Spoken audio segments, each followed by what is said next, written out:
आज मैं heartless husband का नेक्स्ट पार्ट स्टार्ट करती हूँ। पिछले पार्ट में हमने देखा था कि विंग जो बिस्तर से नीचे गिरा हुआ था वो कहता है लान वांग जी, अब मेरे अंदर से तुमसे प्यार करने की स्ट्रेंथ खत्म होती जा रही है, शायद अब मैं तुमसे प्यार नहीं कर पाऊंगा। उससे आगे विंग हॉस्पिटल बेड पर लेटा हुआ था और जियांग चिंग जो उसका हाथ पकड़कर बैठा था।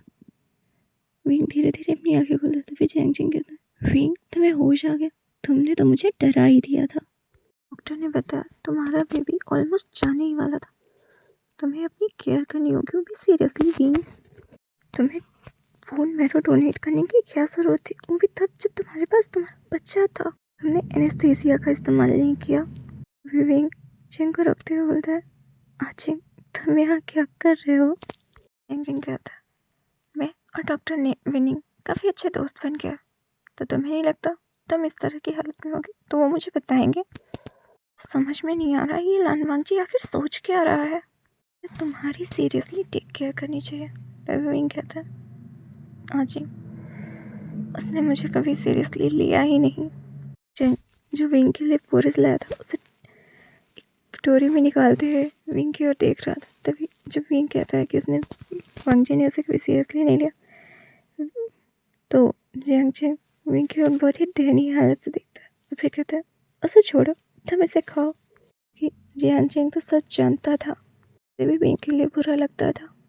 कर बैठने लगता है, कहता मैं अपने हाथों से ही खा लूँगा।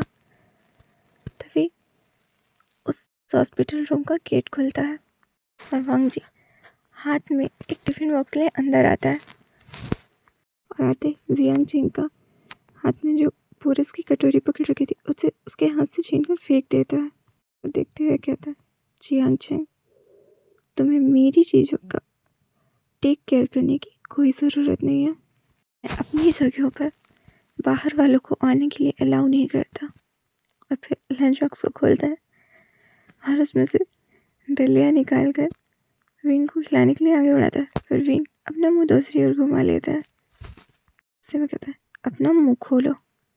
फिर विंग तो वांग जी को देखते हुए वांग जी जबरदस्ती विंग का मुंह पकड़कर उसके मुंह में उस दलिया के चम्मच को डाल देता है।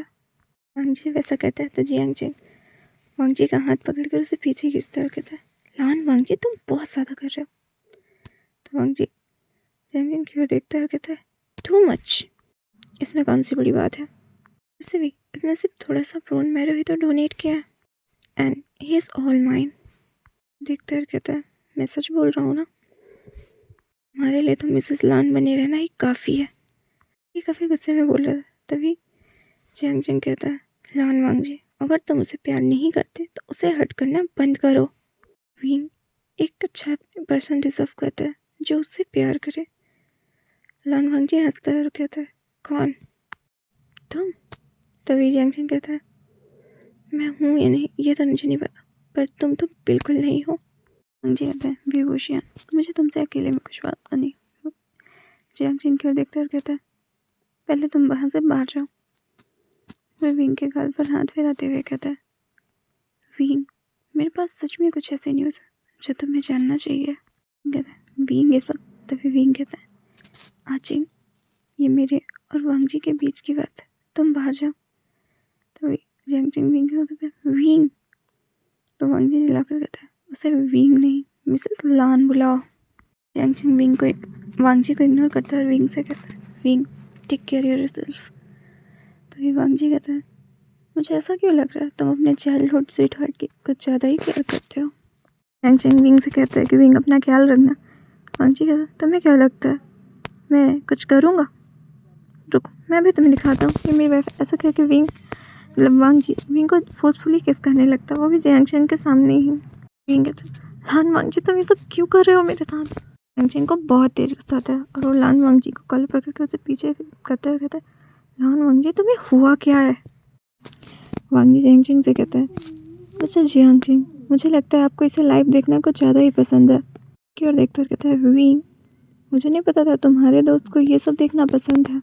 मुझे लगता है इसने जितना अभी तक देखा इससे ये मन नहीं भरा है। डोंट वरी मिस्टर जियांग मैं आपको और भी दिखा सकता हूँ। ऐसा कहकर वांग जी फिर से विंग के ऊपर फोर्स करने लगता है। जियांग चिंग अपनी मुट्ठी बांधता है और वहाँ से बाहर चला जाता है। जियांग चिंग को बाहर जाते देखकर वांग जी भी विंग को छोड़ देता है। जी विंग से कहता क्या हुआ, तुम्हें उसका जाना यहाँ से पसंद नहीं आया? पर मैं तुम्हें एक चीज़ बता देता हूँ विभूषण, तुम सिर्फ मुझे बिलोंग करते हो। भूषण, अगर मैं तुमसे पूछ रहा हूँ तो मुझे बताओ कि उस रात तुम किसके साथ थे? वो इंसान कौन था जिसके साथ तुम इंटीमेट हुए थे? विंग कुछ नहीं बोल रहा था, बस उसकी आंखों से आंसू गिर रहे थे और वो अपना फेस टर्न कर लेता है दूसरी ओर। विंग धीरे से कहता है मैं किसी और के साथ नहीं था। तो वांग जी गुस्से में पूछता है तो क्या वो जियांग जिंग था? विंग कहता है मैंने तुमसे पहले ही कहा मैं किसी और के साथ नहीं था। वांग जी भी गुस्सा हो जाता है और कहता है तुम मुझे सिक कर रहे हो। कोट उठाता है, वहाँ से जाते हुए कहता है घर खुद से आ जाना। तो कहकर वो हॉस्पिटल रूम से बाहर चला जाता है। तभी हमें मिस्टर वे का सीन दिखाया जा रहा है। वो रोड में चल रहे होते हैं और कहते हैं विंग को ही कॉल करके विंग से बात कर रहे होते हैं और कहते हैं विंग तुम अब कैसा फील कर रहे हो? मैंने तुम्हारे लिए कुछ खरीदा है। विंग के फादर विंग की प्रेगनेंसी की वजह से बहुत खुश थे। विंग कहता है father please don't be crazy, मैं यहाँ ठीक हूँ। हम देखते हैं कि मिस्टर वे के पीछे से जो एक कार आ रही होती है उसमें बैठा पर्सन मिस्टर वे को एक हो रहा होता है। और विंग मिस्टर वे से कहता है फादर वांग जी मेरी बहुत अच्छे से टेक केयर करता है। तो वे मिस्टर बोलते हैं बिल्कुल ऐसा करना ही चाहिए, और हाँ तुम भी ज़्यादा से ज़्यादा रेस्ट करो। केवल जब तुम ज़्यादा से ज़्यादा रिलैक्स फील करोगे तभी तुम्हें जल्दी बेटर फील होगा। तभी वो कार पीछे से आकर मिस्टर वे को बहुत तेज से टक्कर मार देती है और वो विंग उधर से चिल्लाता रह जाता है फादर फादर आपको क्या हुआ? पर मिस्टर वे की on the spot he death हो जाती है। फिर वो ड्राइवर जिसने एक्सीडेंट किया था वो मिंग को कॉल करता है और क्या तो मिंग भी पूछती है कि क्या वो मर गया? तो ड्राइवर बताता है कि मिस मिंग आपको टेंशन लेने की ज़रूरत नहीं है, मिस्टर वे मर चुके हैं। तो कहती है वेल डन। और वो दोनों लोग आपस में कॉल कट करते हैं। उसके बाद वो पर्सन पुलिस को कॉल करता है और उन्हें बताता है कि उससे गलती से किसी का एक्सीडेंट हो गया है। तो उस जगह पर पुलिस आती है। डॉक्टर और पुलिस वहाँ पर अपना काम कर ही कर रहे थे, तभी वहाँ पर विंग भी पहुँचता है। तभी वो देखता है डॉक्टर को और चिल्लाता है डॉक्टर डॉक्टर मेरे फादर कैसे हैं? तो डॉक्टर कहता है I am sorry mister way but अब आपके फादर नहीं रहे। विंग रोने लगता है। डॉक्टर का हाथ पकड़ के कहता है डॉक्टर ऐसा नहीं हो सकता, मेरे फादर नहीं मर सकते। डॉक्टर इन्हें चेक करिए, एक बार फिर से चेक करिए। डॉक्टर विंग को पकड़ता है और बोलता है mister way please come down. पर वांगजी आता है और कहता है क्या हुआ है? विंग वांगजी को देखकर बहुत ही गुस्से में आ जाता है और कहता है इट्स यू, ये तुम हो जिसने मेरे फादर को मारा। ये सच है ना कि वो तुम हो? वांगजी को मार रहा था और रो रहा था। विंग का हाथ पकड़ता है बोलता है तुम ये क्या बोल रहे हो? ये कहता है तुम मुझे वापस अपने साथ ले जाने के लिए तुमने ये किया ना। पहले तुम्हारी मदर ने मुझे मेरी और तुमसे शादी कराने के लिए मेरी कंपनी को तुम्हारी कंपनी के साथ मर्ज कर दिया, और अब तुमने मुझे अपने साथ रखने के लिए मेरे फादर को मार दिया। हाँ वांगजी मैंने तुम्हें सब कुछ दे दिया था, फिर तुमने मेरे फादर को क्यों मारा? बार बार वांगजी का कॉल पकड़ कर सिर्फ एक ही चीज़ बोल रहा था कि लान वांगजी तुमने मेरे फादर को क्यों मारा? वांगजी इस वक्त गुस्से में था और वो विंग के हाथ को धक्का दे देता है और कहता है बिकॉज ही डिजर्व इट।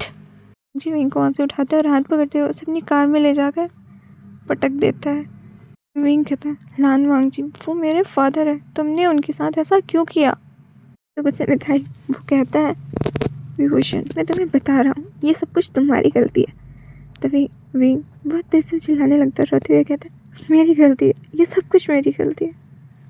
लान वांगजी मैं रिग्रेट कर रहा हूँ उस दिन के लिए कि जिस दिन मैंने तुमसे शादी की। वांगजी विंग के पैर को भी कार के अंदर करते हुए कहता है इतना काफ़ी है, अब मेरे साथ वापस चलो। तभी विंग कार के गेट को धक्का देते हुए कहता है मैं तुम्हारे साथ नहीं आऊँगा लान वांगजी, तक तुम खुद को क्लियर नहीं करते कि तुमने ये सब नहीं किया, मैं तुम्हारे साथ नहीं आऊँगा। और वहाँ पर सारी पब्लिक जो विंग और लान वांगजी को ही देख रही थी। तभी वांगजी कहता है विंग खुद को और मुझे एम्बेरस करना बंद करो यहाँ पर और मेरे साथ चलो। विंग को कार के अंदर पैक कर देता है और कहता है अब तुम घर में रहो बिल्कुल मिसेस लान बनकर और मुझे अपसेट मत करना। और ड्राइवर को इशारा करता है। ड्राइवर भी विंग को लेकर वहाँ से चला जाता है। इधर वांगजी को देखते हैं जो वहीं पर था और वो किसी को कॉल करता है और कहता है पता करो कि उस रात विंग के साथ कौन था। वहाँ के मेरे घर के CCTVs को चेक करो और हाँ, ये भी पता करो कि मिस्टर वे का जो एक्सीडेंट हुआ है वो किसने किया और ये एक्सीडेंट सच में एक एक्सीडेंट था या किसी ने करवाया है। इधर हम दूसरे सीन देखते हैं। ड्राइवर ने विंग को लाके कैमरे में बंद कर दिया था, इसलिए विंग दरवाजे को पीट रहा था और बोल रहा था, लान वांग जी मुझे बाहर निकालो, मुझे यहाँ से जाना है। लान वांग जी तुमने मेरे फादर को मारा है और तुम मुझे उन्हें आखिरी बार देखने भी नहीं दे रहे हो। लान वांग जी मुझे यहाँ से बाहर निकालो। और वो ऐसे रो रहा था और दरवाजे को पीट रहा था। फिर वहाँ पर जियांग चिंग आता है, वो दरवाज़ा खोलता है और विंग को उठाता है। विंग जियांग चिंग के गले लग जाता है, रोते है। जियांग चिंग बोलता है, विंग चलो मेरे साथ, तुम्हारे फादर का फ्यूनरल हो रहा है। जियांग चिंग जो विंग को अपने साथ लेके जाता है। इधर हमें दिखाया जाता है जहाँ पर फ्यूनरल हो रहा था वहाँ पर मिस्टर यानी ग्रैंडपा कुरैन, वेनचिंग, सिचेन, विंग हुई और लान वांग जी सभी थे। तभी ग्रैंडपा पूछते हैं विंग कहाँ है। उसके फादर का फ्यूनरल है तो वो यहाँ पर क्यों नहीं है। उसे इस बारे में कुछ भी नहीं पता, काया क्यों नहीं है। तभी विंग जियांग चिंग के साथ वहाँ पर दौड़ता हुआ आता है और फिर वो ग्रैंडपा के पास नील डाउन होकर कहता है, आई एम सॉरी ग्रैंडपा, मुझे आने में लेट हो गया। तभी वांग जी गुस्से में कहता है, तुम्हें यहाँ आने के लिए किसने कहा था। ग्रैंडपा की ओर देखते हुए कहता है, ग्रैंडपा आप नहीं जानते, आपका ये बेबी बॉय मेरी बर्थडे पार्टी वाले दिन किसी और के साथ था, मैंने उसके साथ पूरी रात गुजारी। ग्रैंडपा मैंने ऐसा नहीं किया, मैंने ऐसा नहीं किया ग्रैंडपा। जो पीछे ही गई थी और एक टेबल से स्माइल कर रही थी कि जो ये देख रही थी। तभी वेनकिंग आते आती है और कहती है, लान वांग जी किसी के बारे में कुछ भी बोलने से पहले एक बार सोच लिया करो। बोलता है, मदर आपको हर बार इसकी बातों और इसके आंसुओं पर भरोसा क्यों हो जाता है, आप मुझ पर भरोसा क्यों नहीं करती। किंग कहती है, लान वांग जी क्योंकि मैं अच्छे से जानती हूँ विंग झूठ नहीं बोलता और विंग मुझसे कभी झूठ नहीं बोलेगा और मैं जानती हूँ विंग ने ऐसा कुछ नहीं किया है। नैन्सी चैन भी विंग का ही साइड लेते हैं कि हाँ विंग ने ऐसा कुछ नहीं किया है। पर विंग अभी भी कह रहा था, ग्रैंडपा आई एम सॉरी, मैं लेट हो गया। फिर अपने फादर की ओर मुड़ता है, बोलता है, फादर मैं लेट हो गया, मैं आने में लेट हो गया फादर। पापा बताते हैं, विंग तुम्हें पता है तुम्हारे फादर तुम्हारे लिए गिफ्ट लेने गए थे, उनका कार एक्सीडेंट हो गया। विंग तुम बहुत ज़्यादा मीन हो। कुरन इस वक्त ये कहना तो नहीं चाहते थे पर उन्हें भी समझ में नहीं आ रहा था वो किसकी साइड ले और किसके पक्ष में बोले। वांग जी उनका अपना पोता है और वेनकिंग जो विंग पर ट्रस्ट कर रही है वो भी गलत नहीं हो सकता क्योंकि वेनकिंग कभी गलत नहीं करती। वह इतने सालों से वेनकिंग के साथ है तो वो इतना तो जानते हैं। विंग तो बस रोए जा रहा था और चिल्ला रहा था, फादर मैं लेट हो गया आने में फादर। तभी जियांग चिंग आगे आता है और कहता है, विंग विंग काम डाउन। तभी वांग जी आता है और जियांग चिंग को पीछे देखता है और विंग को कंधे से उठाता है, जोर से हाथ खींचकर उसे ऊपर उठाता है और कहता है, विभूषण अगर तुम्हारे फादर को पता चला, अगर वो ये जानते कि तुमने मेरे बर्थडे पार्टी के दिन किसी और के साथ हुकअप किया है तो आज भी उनका एक फ्यूनरल ही हो रहा होता। ये बात भी तुम यहाँ पर आई हो, वो भी जियांग चिंग के साथ इतनी सीमलेसली। मेरे साथ यहाँ से चलो। तभी वांग जी से अपना हाथ छुड़ाता है और फिर से बैठते हुए कहता है, मैं नहीं जाऊँगा, मैं यहाँ अपने फादर के पास रहूँगा, मैं सिर्फ उनके पास ही रहूँगा। तभी वांग जी विंग की ओर देखते हुए कहता है, विभूषण खुद को एम्बेरस करना बंद करो। तभी लान वांग जी देखता है जिसे उसने कहा था उसका फ़ोन आता है और वो कहता है कि सर मैंने सर्विलेंस कैमरे की फुटेज आपको भेज दी है, आप उसे चेक कर सकते हैं। वांग जी अपना फ़ोन का वो वीडियो ऑन करता है और कहता है, विंग जी देखो तुम किस इंसान के साथ थे सर। और वांग खुद वीडियो में देखकर विंग को दिखाता है। विंग देखता है कि उसमें वांग जी के रूम के अंदर विंग जा रहा है। उससे पहले वांग जी अंदर गया है और विंग कुछ नहीं बोलता, जब देखा तभी वांग जी कहता है, ये तुम देखो और इसे अपने फादर को भी दिखाओ। ऐसा करके वो उनके उस बॉक्स की तरफ अपने फ़ोन को घुमाता है। तभी विंग उसका फ़ोन उसके हाथ से छीन कर फेंक देता है और कहता है, लान वांग जी सब करना बंद करो। वांग जी विंग का हाथ खींचते हुए कहता है, विभूषण अब मेरे साथ घर चलो, तुमने बहुत तमाशा कर लिया यहाँ पर। तभी विंग कहता है, मैं तुम्हारे साथ नहीं जाऊँगा, मैं यहाँ पर अपने फादर को ऑनर देना चाहता हूँ, मैं यहाँ पर रहूँगा। तभी वांग जी विंग के कान के पास आता है और कहता है, विभूषण अगर तुम नहीं चाहते कि अब तुम्हारी बे कॉर्पोरेशन के साथ कुछ गलत हो तो चुपचाप मेरे साथ यहाँ से चलो। विंग का हाथ खींचते हुए वहाँ से ले जाता है। फिर कार के पास जाकर बोलता है, विंग मुझे अच्छे से पता है वो इंसान जियांग चेंग था ना, जिसके साथ तुम उस रात सोए थे। तभी विंग बोलता है, तुम्हें इससे क्या मतलब? मैं कब कहाँ और किसके साथ होता हूँ? किसी के साथ सोऊं और किसी के साथ जागूं, तुम्हें कब से फर्क पड़ने लगा? वांग जी, क्या तुम मेरी केयर कर रहे हो? तभी वांग जी भी गुस्से में विंग का हाथ छोड़ते हुए कहते हैं, विभूषण, मेरे साथ ज़्यादा स्ट्रॉन्ग बनने की कोशिश मत करो। तुम भूलो मत, तुम इस वक्त जो आइडेंटिटी केयर करते हो वो मिसेस लान की है। तुम्हारी पूरी वे फैमिली बहुत ही सेमलेस है और उसमें तुम सबसे ज़्यादा विभूषण। तभी विंग वांग जी का हाथ अपने गाल से हटाते हुए कहता है, लान वांग जी, चलो डिवोर्स लेते हैं। वांग जी बहुत गुस्से में आ जाता है और विंग के गाल पर हाथ से एकदम उसके दोनों गाल पर पिंच करते हुए बोलते हैं, डिवोर्स लेते हैं? खुश, दोबारा डिवोर्स को मेंशन करने के बारे में सोचना भी नहीं विभूषण। तुम अपने सपने में भी उस जियांग चेंग के पास अब नहीं जा सकते। तभी विंग कह रहा था, लान वांग जी, मुझे छोड़ो, मुझे दर्द हो रहा है ज़्यादा। तभी विंग देखता है कि उधर से एक कार आ रही थी और विंग और वांग जी दोनों ही रोड पर थे। विंग वांग जी को धक्का देता है, वांग जी दूर हो जाके कहता है, पर विंग का एक्सीडेंट हो जाता है जिसकी मौत से एकदम ब्लड गिर रहा था और उसका चादर एकदम ब्लड ही ब्लड था। विंग वांग जी की ओर देखता है और कहता है, वांग जी, अब मैं तुम्हें नहीं चाहता। और फिर अपने मन में वो सारे बुरे पलों को सोचता है, किस तरह से वांग जी ने उसके ऊपर वाइन गिराई थी उनके मैरिज वाले दिन, और किस तरह से वांग जी उसे हर दिन बुली करता था, उसे अकेले छोड़ देता था। सोचते विंग बेहोश हो जाता है। हमें हॉस्पिटल का सीन दिखाया जाता है जहाँ पर विंग बेहोश लेटा हुआ था और वांग जी विंग का हाथ पकड़ कर बैठा था। तभी वहाँ पर डॉक्टर आता है तो वांग जी डॉक्टर से बोलते हैं, डॉक्टर, अब विंग कैसा है? और डॉक्टर कहते हैं, अभी वो बेसिकली स्टेबल है। जी डॉक्टर को थैंक यू कहता है, डॉक्टर वहाँ से चला जाता है। तभी वहाँ पर मिंगुई आती है और कहते हैं, वांग जी, और वांग जी के पास आकर खड़ी हो जाती है। तभी वांग जी कहता है, हुई, तुम यहाँ पर क्या कर रही हो? तो मिंगुई भी वो बड़े उसमें बोलते हैं, वांग जी, अब विंग की तबीयत कैसी है? वांग जी विंग की ओर देखता है, उसके हाथ को अपने हाथ में लेते हुए कहता है, विंग अब बेसिकली स्टेबल है, डॉक्टर ने तो यही कहा, पर हम में से कोई नहीं जानता विंग को होश कब आएगा। ऐसा फेस बनाते हुए कहती, ओ, पर वांग जी, मुझे तुमसे कुछ कहना था, बट मुझे अब समझ में नहीं आ रहा मैं तुमसे कहूँ या ना कहूँ। बोलो। मैं कहती, भूल जाओ, अब मैं नहीं कहती, इससे तुम्हारे और विंग के रिलेशनशिप पर इफेक्ट पड़ेगा। वैसे भी तुमने तो मुझसे कह ही दिया कि तुम विंग को नहीं छोड़ना चाहते हो। वांग कहता है, तभी विंग हुई अपने मन में गुस्सा करती कि वांग जी सच में नहीं सुनना चाहता। फिर वो कहती है, वैसे ये जियांग चेंग और विंग के बारे में था, मैंने सुना है इन दोनों के बारे में, पर मुझे नहीं पता ये सच है या गलत, झूठ है। पर सुनने में आया है कि जियांग चेंग और विंग बचपन में बहुत अच्छे दोस्त थे। जियांग चेंग ने तो विंग को प्रपोज भी किया था। और मैंने तो ये भी सुना है कि विंग और जियांग चेंग को कई बार होटल्स में देखा गया है। सुनकर वांग जी अपनी मुट्ठी कसता है और कहता है, बॉस्टर्ड जियांग चेंग, वैसा क्या ही रहता। तभी वहाँ पर दौड़ते हुए जियांग चेंग आता है और वांग जी और मिंग को साइड करते देखकर विंग के पास बैठ जाता है। वांग जी जियांग चेंग के पीछे से बोलता है, मिस्टर जियांग, विंग को देखने के लिए काफ़ी जल्दी में है। जियांग चेंग वांग जी की ओर मुड़ता है। तभी वांग जी गुस्से में कहता है, तुम दोनों का कितने सालों से अफेयर चल रहा है?